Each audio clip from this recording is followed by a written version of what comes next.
This time of year, many families are looking for a safe and fun option when it comes to trick-or-treating. Well, right at the corner of Erie and Niagara counties, you'll find a one-of-a-kind village that offers a learning experience to go along with the spook. If you like a little history with your haunting, why not trick-or-treat at a village full of homes that haven't had living residents in generations?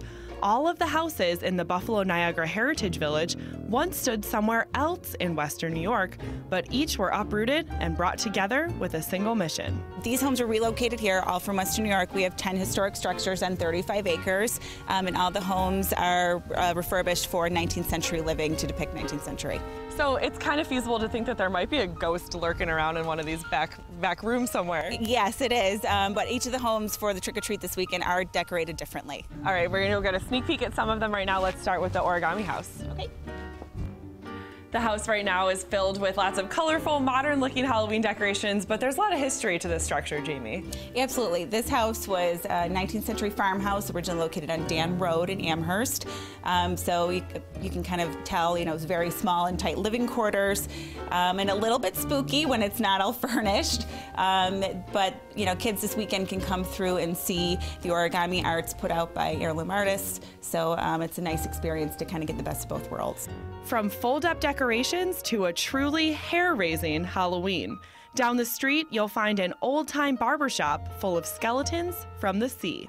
This building was a 19th century barbershop originally located in Amherst, Swarmsville border on Transit Road. It was owned by the Reichart family. And they have an interesting backstory as well. They do. They were a family of vaudevillians. They did a lot of traveling carnival type shows. They also owned an ice cream parlor next door to the barbershop when they were on Transit. And they also had a photography studio. So you could get your hair cut and go and get your photo taken afterwards.